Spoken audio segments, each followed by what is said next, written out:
Janamadharmyam tadyoyam snena pashanubandanaha.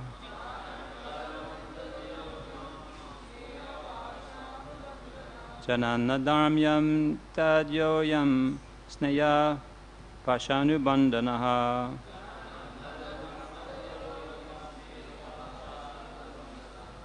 Prabhus?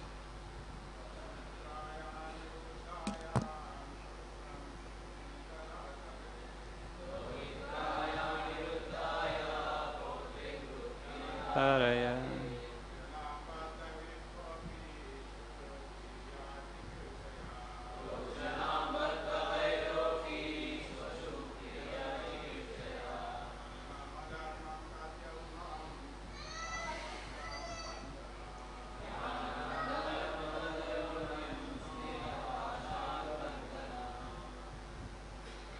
Any ladies?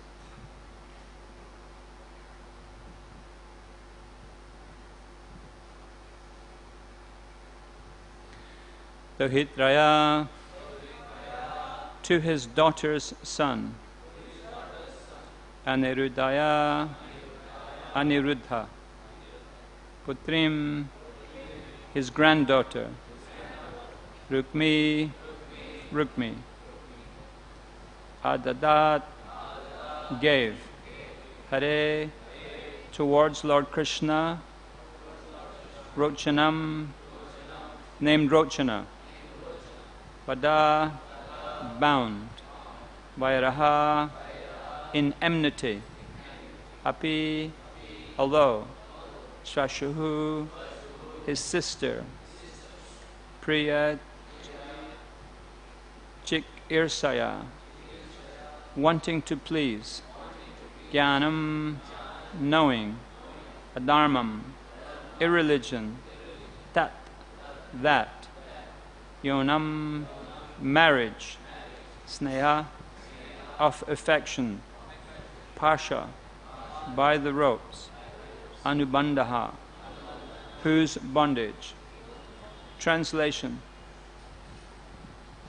Rukmi gave his granddaughter Rochana to his daughter's son Aniruddha, despite Rukmi's relentless feud with Lord Hari.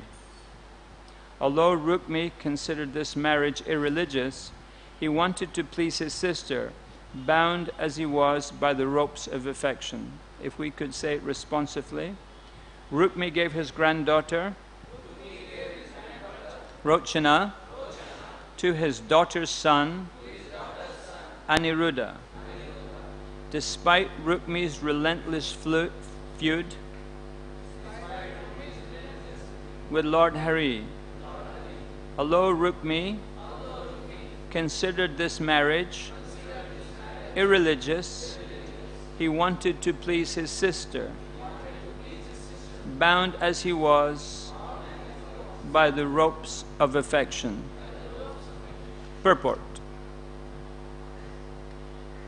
Srila Sridhar Swami explains that according to worldly standards, one should not give one's beloved granddaughter to the grandson of one's bitter enemy. Thus we find the following junction. Dvishad anam naboktavyam dvishantam naiva bojayet. One should not eat an enemy's food or feed an enemy. There is also the following prohibition. Asvargyam lokavidvishtam dharmam apacharet natu. One should not execute religious injunctions, if they will obstruct one's journey to heaven or if they're odious to human society. It should be pointed out here that Lord Krishna is not really the enemy of anyone. As the Lord states in the Bhagavad Gita 5:29, Sudaram sarvabhutanam gyapvamam shantim richati. One achieves peace by understanding that I am the well-wishing friend of every living entity. Although Lord Krishna is everyone's friend, Rukmi could not appreciate this fact and considered Lord Krishna his enemy. Still, out of affection for his sister, he gave his granddaughter to Aniruddha. Finally, we should note that, contrary to the prohibition quoted above, one may not give up the basic principles of spiritual life merely because such principles are unpopular with people in general. As Lord Krishna states in the Bhagavad Gita, 1866, Sarvadharma Parijajya Mamikam Saranam Braja. The last word in spiritual duties is to surrender to the Supreme Lord, and that duty takes precedent over all secondary injunctions. Moreover, in this age, Sri Chaitanya Mahaprabhu has kindly presented a sublime process that will attract all sincere people to come to the point of surrendering to the Lord. By following Lord Chaitanya's blissful process of chanting, dancing, feasting, and discussing spiritual philosophy, anyone can easily go back home, back to Godhead, for an eternal life of bliss and knowledge. Still, someone may argue that the members of the Krishna Consciousness movement should not practice in the Western countries those ceremonies or activities that displease people in general. We respond that even in the Western countries, when people are properly informed of the activities of the Krishna Consciousness movement, they generally appreciate this great spiritual institution. Those who are especially envious of God will not appreciate any type of religious movement. And since such persons are themselves little better than animals, they cannot impede the great Krishna conscious movement, just as the envious Rukmi could not impede the performance of Lord Krishna's pure pastimes.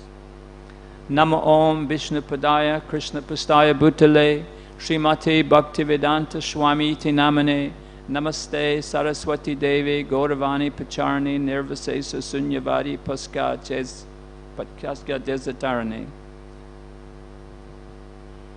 Narayanam Namaskrityam Dharam Chaiva Narotamam Devim Saraswatim Vyasam Tato Jayamudirayat. Hare Krishna. Here,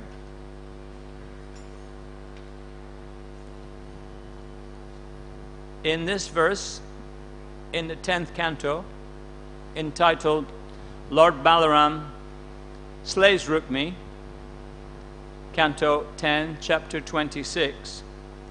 In fact, Lord Balaram goes on to kill Rukmi.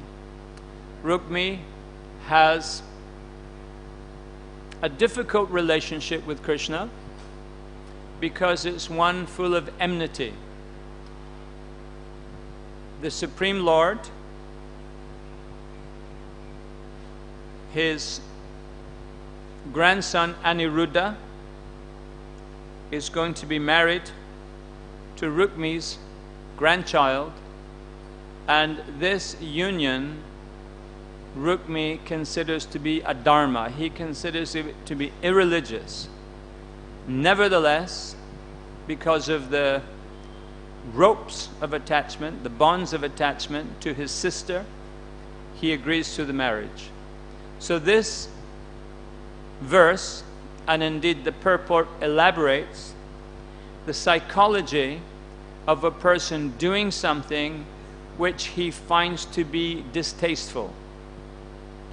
The purport, and indeed every situation in life, every situation dealt with by the verses of the Srimad Bhagavatam, examine this proposal from two different perspectives.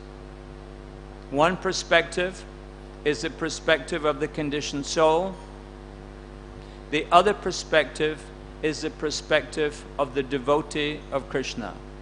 So here, this verse dealing with the psychology of doing something which one finds profoundly distasteful, it's dealt with in two ways. One, from the non-devotee's perspective, and secondly, how a devotee faces challenges in his devotional life. doing something distasteful to achieve something that one finds pleasurable is the whole story of the material world. The material world is a struggle for existence. Nevertheless, people often very enthusiastically pursue some material path, resulting in so much struggle in order to achieve or attempt to achieve some material happiness. And any decision they make along the path of pursuing material happiness inevitably has consequences, and these consequences are often very unfavorable and very distasteful.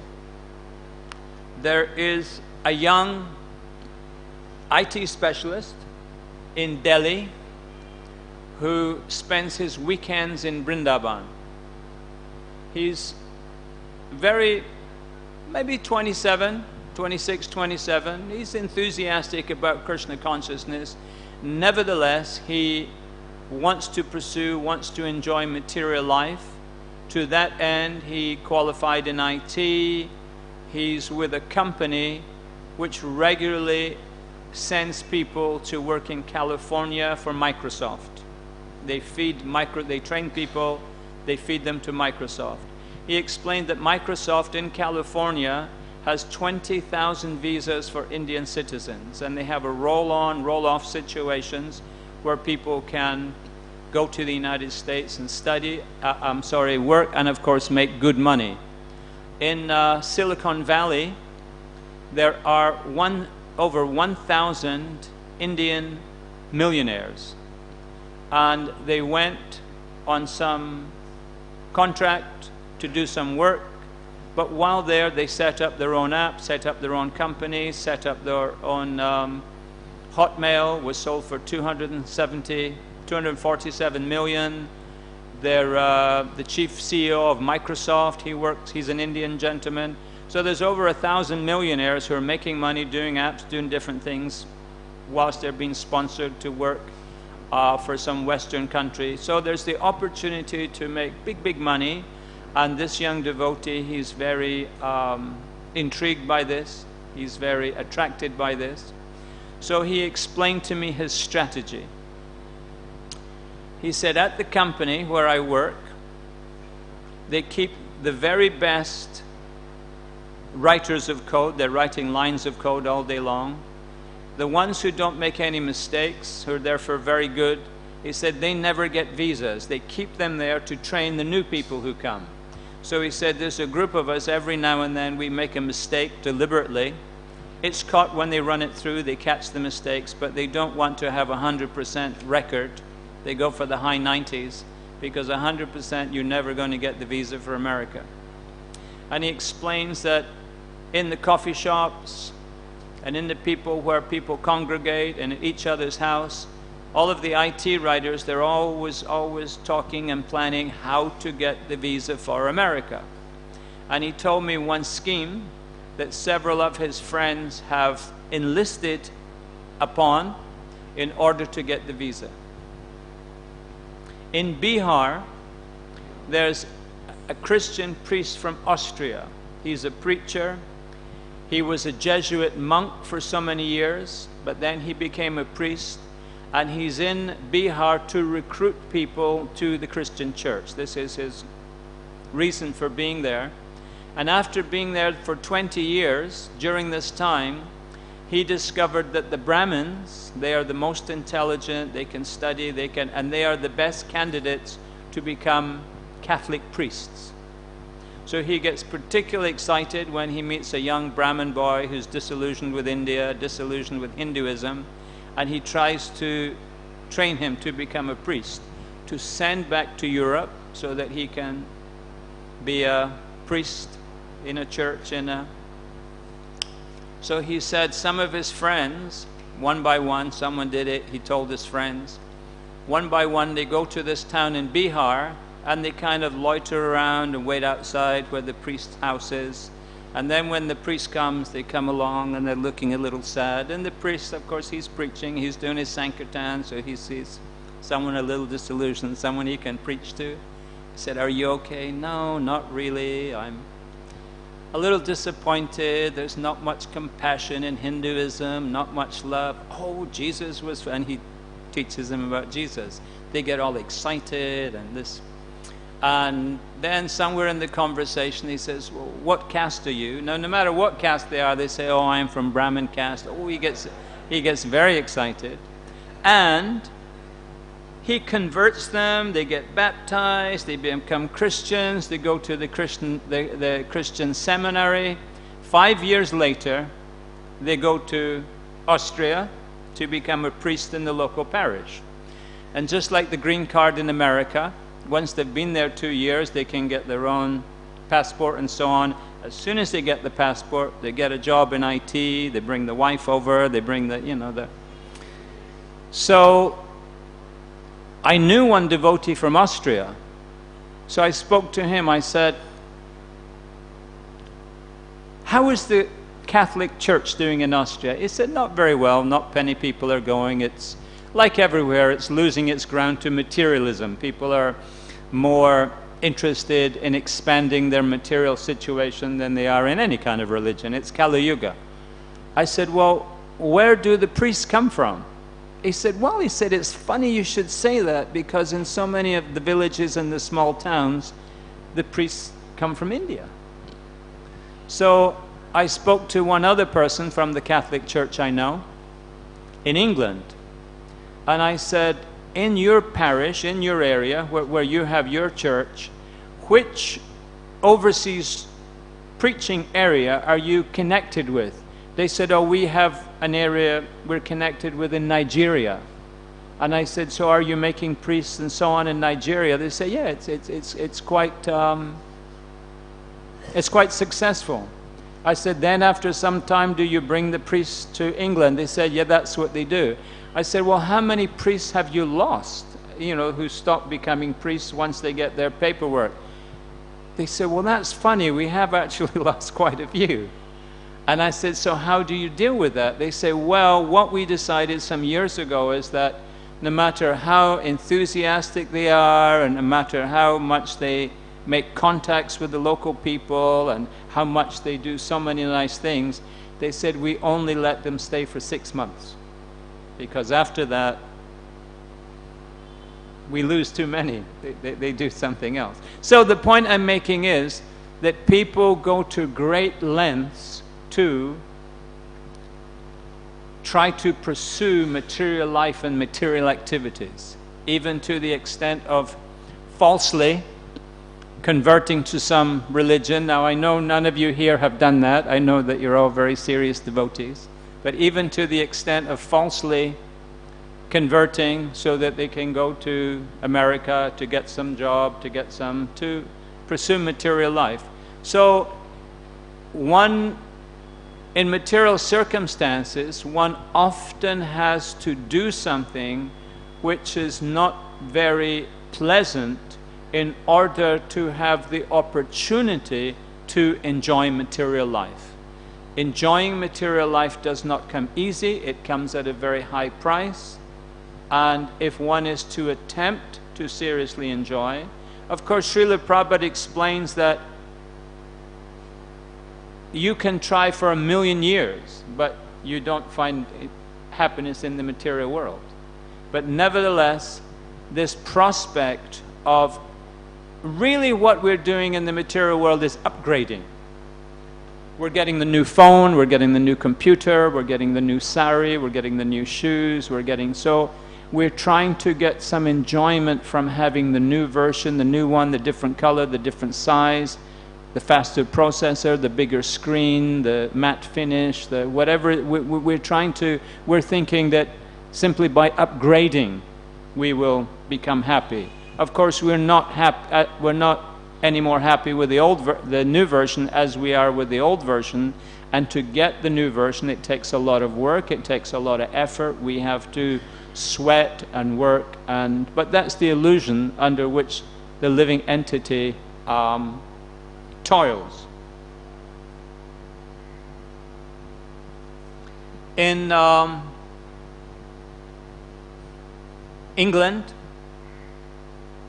there was one Indian man who comes to the temple, and he thought that he had a wonderful scheme to make money, because people are always looking for shortcuts and investments, and they don't just want to work, they want to invest in some way. Once they've got some money, make that money work for them so that they can reach their goals quicker and quicker.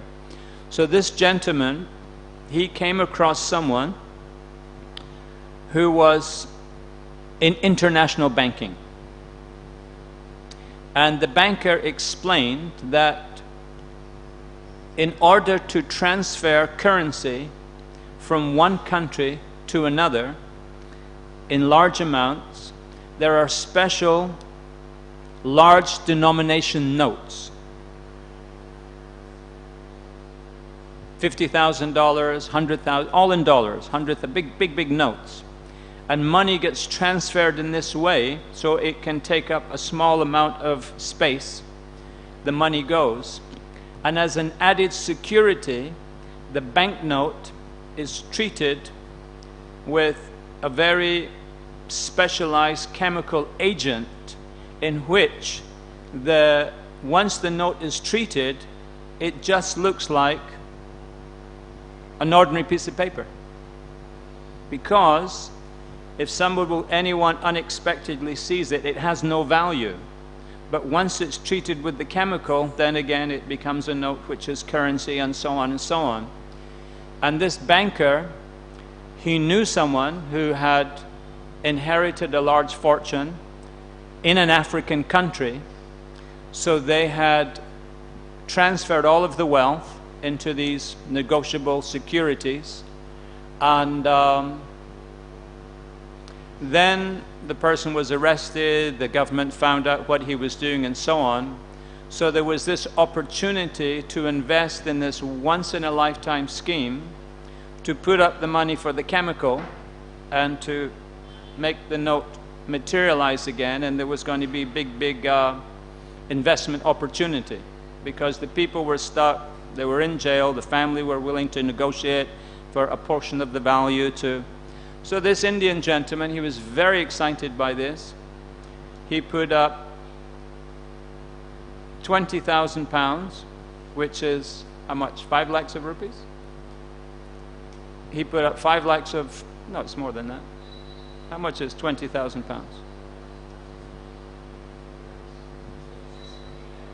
50? 20?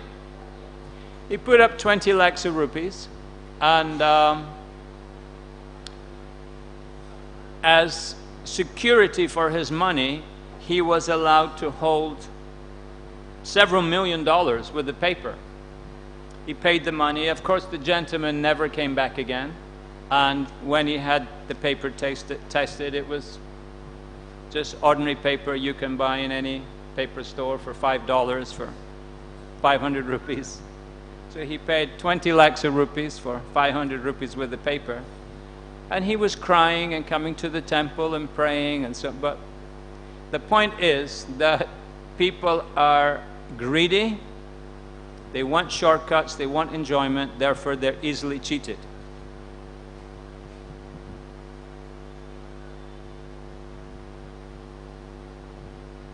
It's described here, this word is used as pasha, by the ropes. He was bound by the ropes of affection. Pashu is the bound. Lord Shiva is often referred to as Pashupati. He's the Lord of the bound. He's the Lord of those who are in the lower modes of material nature. So even if we are not tied like an animal, within material consciousness we are bound by the modes of material nature. And it's this binding by material nature, even binding by goodness, which makes us desire to enjoy within this material world. The other aspect of this verse, which the purport deals with, is the struggles of a devotee. In my view, Srila Prabhupada, he perfectly demonstrated the struggle. In England, Radhanath Maharaj, he gave a speech to a group of bankers, several hundred bankers, and one of the bankers was so impressed by his speech that he inquired from his secretary, is this the group that were inquiring about this bank building that we have for sale? And the secretary said it was. This is the group that were inquiring of our building. He said, but he said they have no money. He said, well, if this is who they are and what they're doing, impressed by Srila Radhanath Maharaj's address to the bankers, he said, just give them the building. So they told the devotees, you can have the building. Well, the devotees wanted to own the building outright, because who knows the lease conditions or the trusteeship. They wanted, so they said, well, we would like to buy the building. So the bankers said, well, okay, how much money do you have? So the devotees ran around quickly, and they came up with 350,000 pounds, $500,000. The building was priced at $10 million. So they went back and said, well, we have $500,000 cash. They said, okay, take the building, take it. And so the buildings was worth $10 million. How many crores of rupees is this? 65 crores. So they got the building for a 20th of its price. That the bankers, they were just... So, we have someone, Srila Radhanath Maharaj, amazing, wonderful devotee. But when Srila Prabhupada was going to America, he could not even raise his airfare, apparently. When I came to India in 1970, the ticket from London was $100. So I think probably at that time from Delhi to New York was $200. So Srila Prabhupada, apparently he didn't raise money to get a ticket to fly. Radhanath Maharaj, he has one disciple, Sunil Agarwal.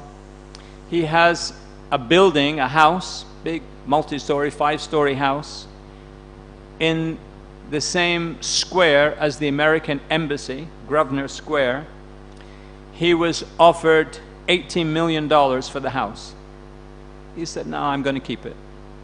So Radhanath Maharaj, he's always invited to stay there when he goes to London. It's a big building, so many rooms, so many bathrooms, so many. Where Srila Prabhupada didn't have anywhere to stay.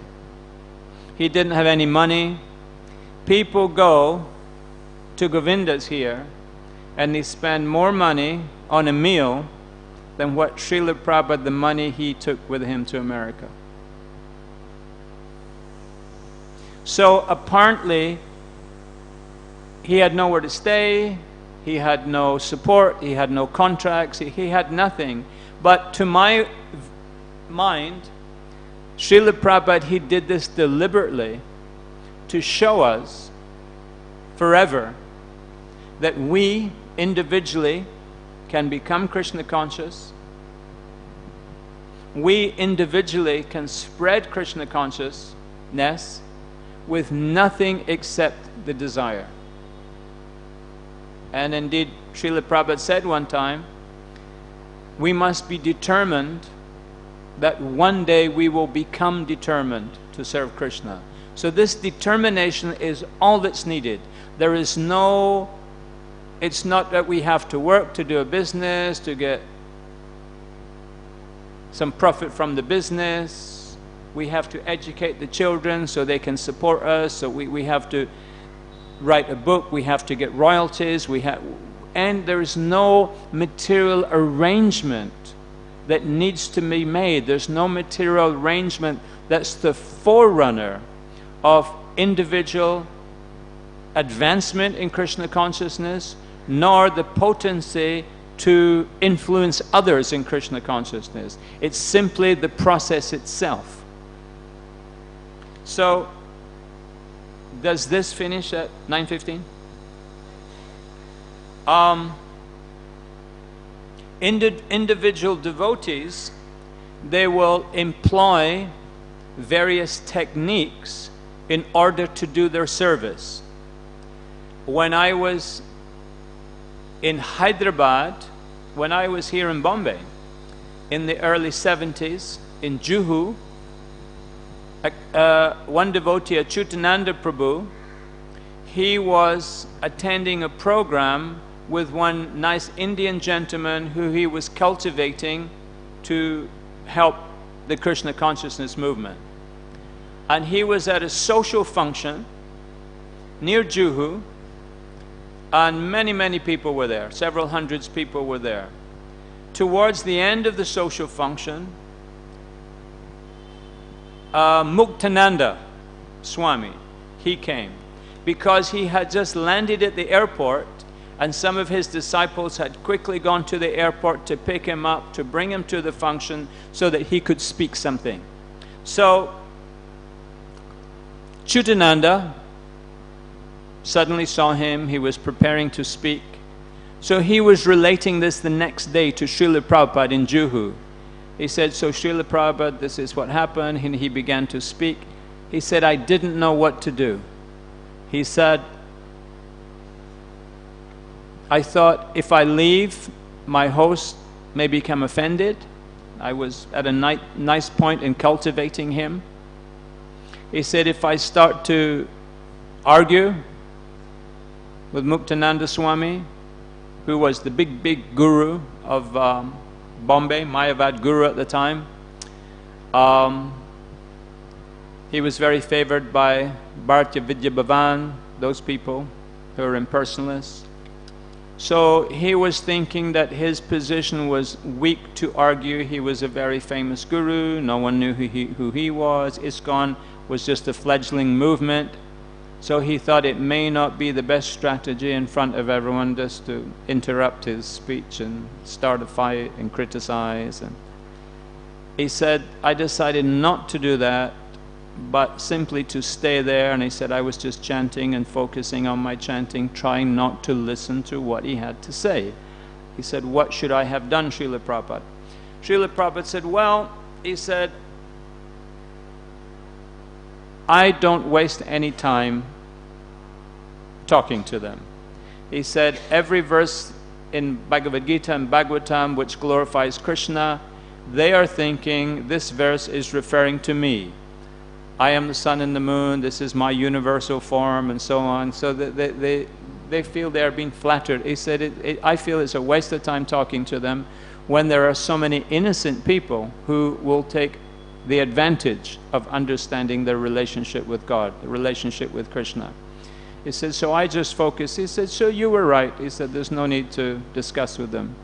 And then Chutananda says, well, Srila Prabhupada, he said, then when he was finished, Muktananda on the dais, he saw me, and he came down and he offered his pranams. He said, Hare Krishna.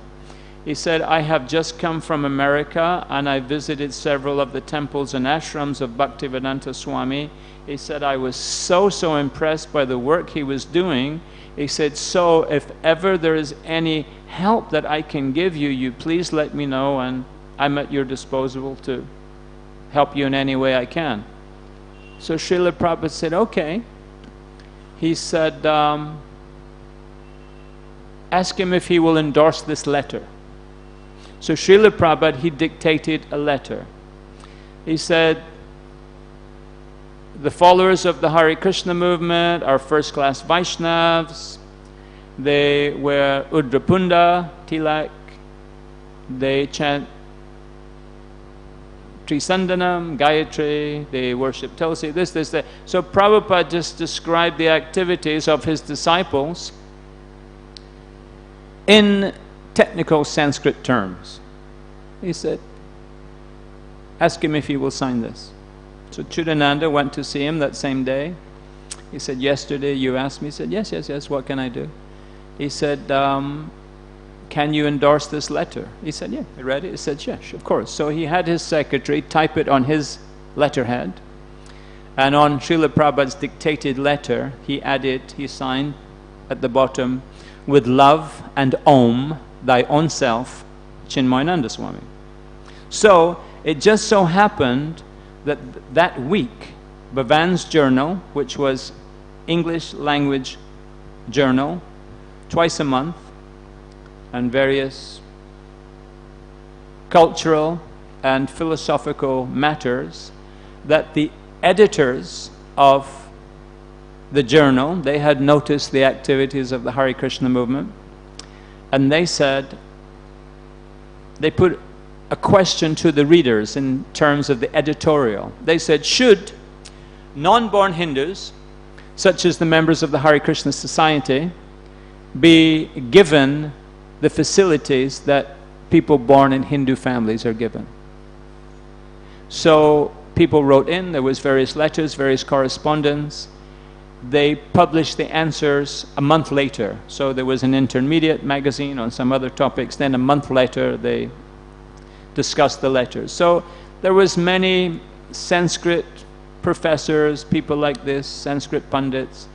They were saying, well, the Hare Krishnas aren't really Hindus because you've got to be born a Hindu, but if they keep it up, then maybe they can be born a Hindu in their next life. Whereas the devotees, they sent in Chinmayananda's letter, which said, the Hare Krishnas are first-class Vaishnavas, this, with love and Om, thy own self, Chinmayananda. And of course other people were of this opinion also. But because he was the big public figure, the big recognized figure, then this was the argument which won the day.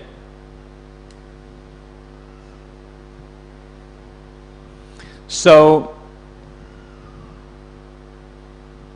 using this as a technique, the devotees started a preaching strategy for collecting funds for the Hyderabad temple. What they would do is go to see some guru and discuss with him what they were doing, this. The guru was bemused seeing these Western people wearing saffron, and he would ask, first of all, do you accept the Vedas? We would say yes. Do you accept the Varnashram? We would say yes. Because without these two questions, no, we don't accept the Vedas, we're Buddhists, we're this, there's no common ground to discuss anything. But having this, okay, you accept the Vedas, you accept the Varnashram. The first verse he would say that Lord Ram ordered a Sudra to be punished for hearing the Veda, and then the devotees would respond with a verse. And so they were using classical verses and classical arguments from Madhvacharya, from Yamunacharya, from different. So they very quickly they were surprised that the devotees learning, so they would proceed with a few more things. But then it just became like a classical chess game in which someone is doing something, Madhusudan Saraswati, Yamunacharya 2 centuries later. So there was the argument, and so they were just, and had they known that the devotees were so versed in these arguments, they probably would have been a lot more careful with the opening verses that they gave. Nevertheless, they were impressed. They didn't want to get in a fight. They said, okay, how can we help you? They said, well, if you would write a letter on your letterhead, and they would dictate what we wanted on their letterhead, and we would take pictures. I was the cameraman. We would take pictures of the devotees with the guru. And then when we were going preaching to some merchant, some man, he said, no, thank you, Swamiji, we have our own guru. We said, well, who is your guru? And they said, oh, Swami such and such. So in our notebook, we would have all the photocopies. We'd say, oh, look, this is him here, and he endorsed it. Oh, okay, I'll become a member. And so in this way, we traveled all over, and we all throughout Andhra and Karnataka, and we made so many members in this way to build the Hyderabad temple. When we went to Udupi For the very first time, we asked, can we have a program here? We want to do this, we want to collect. They said, look, have your program and then we will discuss with you. So we had the same program, kirtan, lecture, and by this time, the very first movie, the Hare Krishna people, had become released. So this was 1973 or 1974, and we were put up a bed sheet on the wall, and on the reel-to-reel projector, we showed the Hare Krishna people what ISKCON was doing all over the world at that time. When the lights went on, Vidyaman Tirtha Maharaj, he spoke.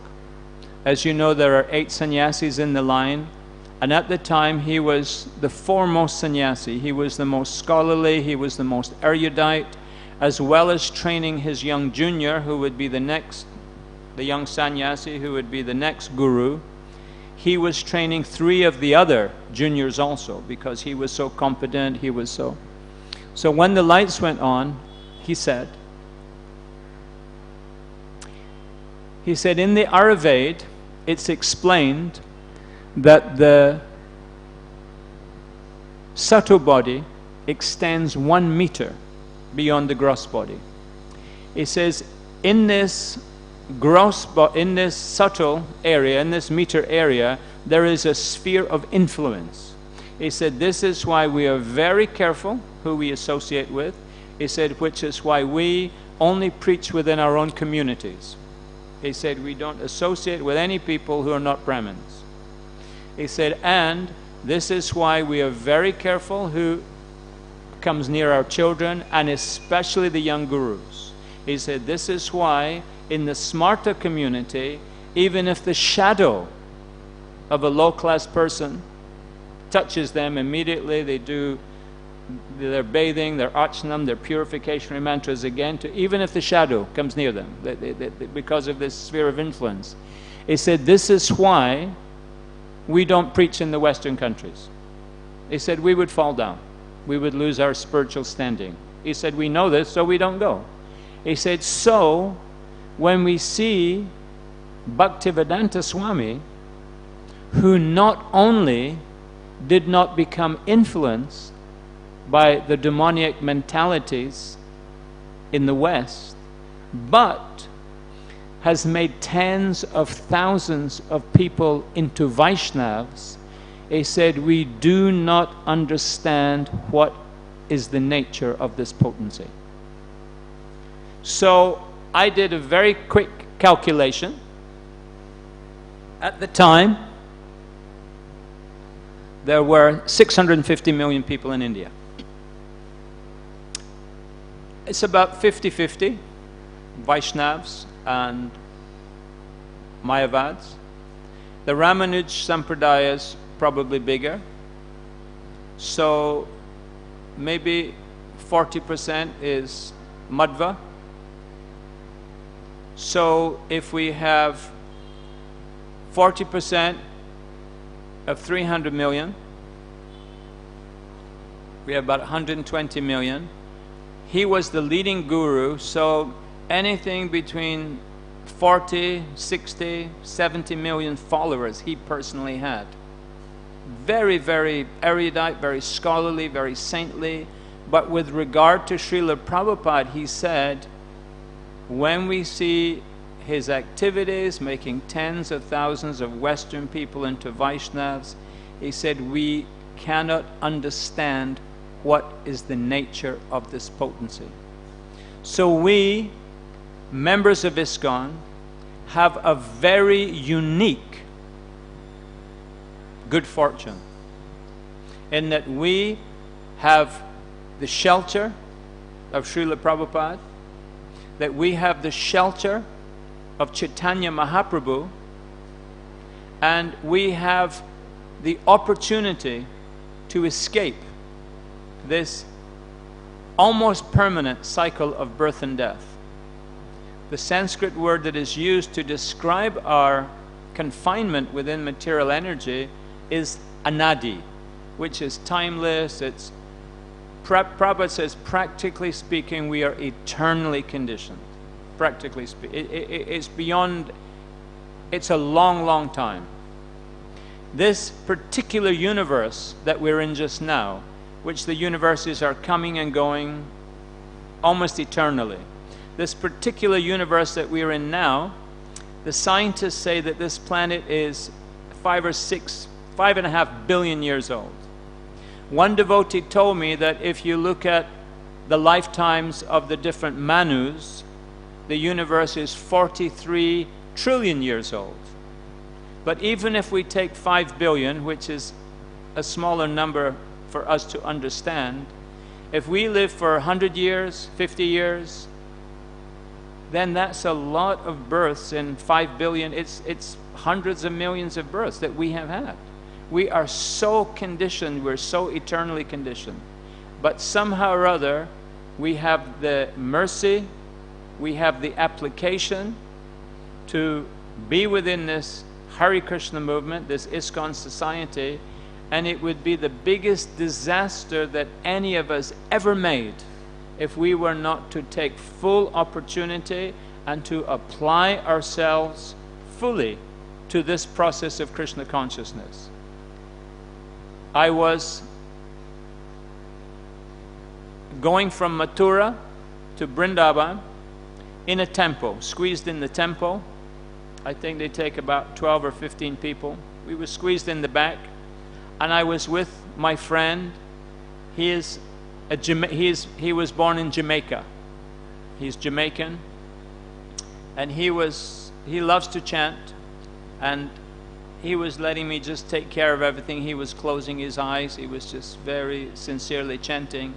So the person who came and sat beside me, a Brijbasi gentleman, he was looking at him. So after some time he said, "Oh, he is Sadhu?" I said, "Oh, he is Maharaj." He went, "Oh, he's Maharaj." I said, "Oh, you are distinguishing between Maharaj and Sadhu?" He said, "Yes." He said, "The Maharaj, he is in charge of the institution." He said, "But nowadays," he said, "there is so much money and so many donations, so much valuable land, so many vehicles."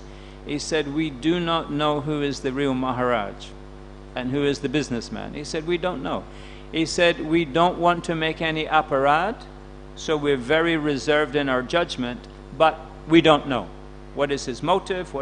We don't know." He said, "But the sadhu," he said, "the sadhu has nothing except the holy name." He said, "We know who is the sadhu." So I say, "Okay, to whom do the Brijbasis give their respect?" He said, "Sadhu. We worship the sadhus. The Maharajas, we don't know.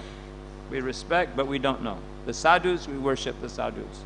I said, "So the sadhu." So here in this mandir, we are very fortunate to have the example and the guidance of a Pakka Sadhu, Srila Radhanath Maharaj. I have known Srila Radhanath Maharaj since 1981 when I went to New Vrindavan. I have known him since then. Long, long time. Many, many years. And he is the real thing. He's the real deal. He is someone of whom you can take complete shelter and receive complete guidance. My son is now 26 years old. When he was 6 in England, he came to me, small boy. He said, "Pita," he said, "if a boy wants to take a spiritual master, but he's too shy to ask the spiritual master," he said, "is it proper for the boy's father to ask?" His name is Vrindavan Das. I said, "Vrindavan, are we talking about you?" He said, "Yes, Pita." And I said, "And who have you chosen as your spiritual master?" He said, "Come on, Pita. Pita, come on." He said, "Come on, Radhanath Maharaj." I said, "Okay." So personally, I think a person should take initiation when they're about 45, personally. After they know what they're doing, they're serious, they, you know, not when they're 6 years old for sure. So I said, okay. He said, Peter, he said, can you tell me some qualities of Radhanath Maharaj? I said, Vrindavan, I said, let me think about that, and we can. He said, come on, Peter, you must know some qualities. I said, okay. I said, I've known Radhanath Maharaj for some time, and he's very austere. He's a real sadhu, he's very simple, he's very austere. He doesn't make any attempt to try to be comfortable, to try to be... So he listened to this, he said, what else, Peter? I said, Vrindavan, you're really going to have to let me think about this, and I didn't want to take any responsibility to push him, let him make his own decision. Anyhow, I told this story to Sridhar Maharaj, the Canadian Sridhar Maharaj who died, and he came back to Bombay, he told a few people, and Krishna Chandra apparently got to hear about this. So he was in England some months later, 5 months later, and he was at the mandir, and he came to me, he said, Prabhu, he said, are you Smara Hari Prabhu? And I said, yes. He said, and your son is Vrindavan? I said, yes. He said, Sridhar Swami was telling me he was inquiring as to the qualities of Radhanath Maharaj. He said, may I be allowed to speak to your son to discuss? I said, yes, of course. So they sat on a couch, my son's feet, he was a little boy, he didn't touch the floor. So I stood away, and for 20 minutes, and I know he's a very busy man, so for 20 minutes they were discussing, and